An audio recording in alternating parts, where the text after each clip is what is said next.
Welcome to CINO, the social network analysis software brought to you by the Sonic Laboratory at Northwestern University. In this video, you, as a survey administrator, will learn how to create an entire survey from the very beginning to its final delivery to the end user. As an admin, you are able to use the powerful and flexible functions of CINO as a social network data collection tool. Multiple admins can also use CINO to work together in collaboration. As you work through the basics of CINO, you may want to refer to our many other videos that lay out other basic features. Before we begin, I want to point out the specific points that this video will cover. We first will learn how to create a simple survey question and how to preview the survey. We then will learn how to manage the questions in an entire survey. Finally, we will learn how to utilize the advanced configurations that will allow for further customization. After you have created a new CINO, you can log in using your unique username and password. You will be taken to the Administration tab, which can be seen here on the left side of the screen. Make sure the Preferences tab is selected on the top of the screen.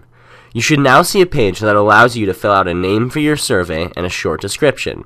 In this case, I will call my survey SurveyDesign, and I will give a short description about it. You can establish and change the administration email in the box below the description. Don't worry about the advanced configurations. We will return to those once we have completed our survey.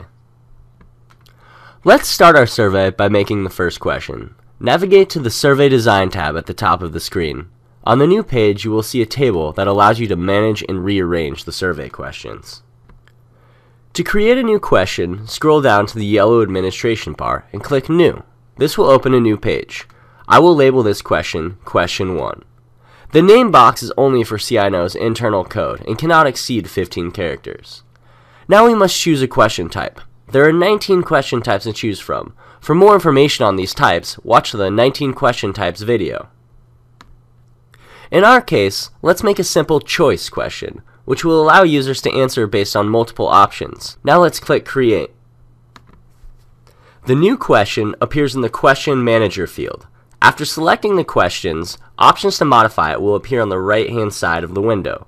Under the Info tab, we can type in the information that we want our respondents to answer.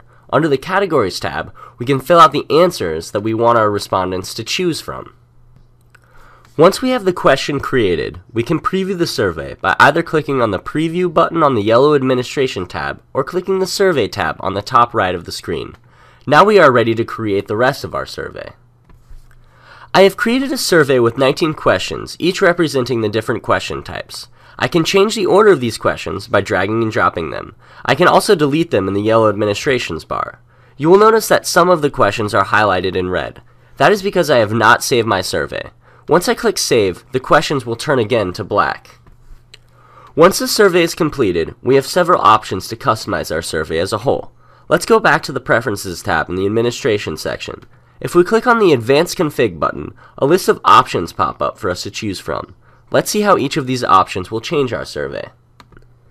In the Default Password field, we can change the password so that our users can access the survey. Selecting the Random Generation checkbox will create a unique password for each user.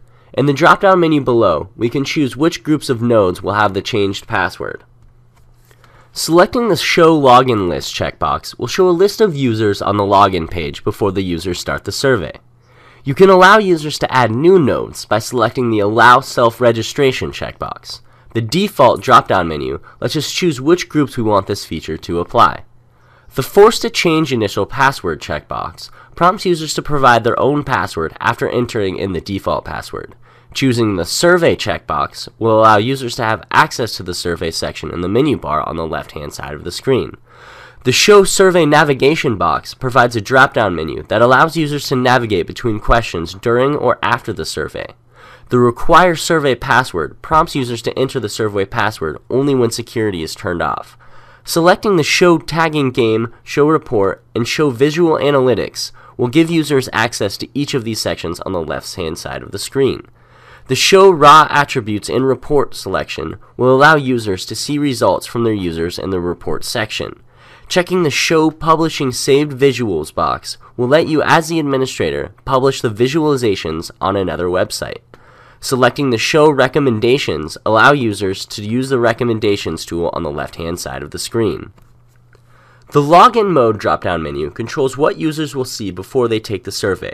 Selecting Complete will allow the users to see the same interface as the admin, but without admin privileges. Selecting Survey provides a simpler interface for users, only allowing them to see the survey section. Disable on Complete will ensure that users cannot go back and retake the survey.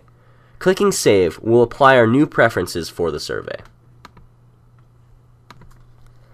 Now that we have completed creating and customizing the survey, it is ready to be shared with the end users. To see a detailed guide on how end users are able to take the survey, see our video titled End User Guide. Now you know how to create a survey from the very first question to taking the survey as an end user. I hope you found this information helpful. Thanks for watching.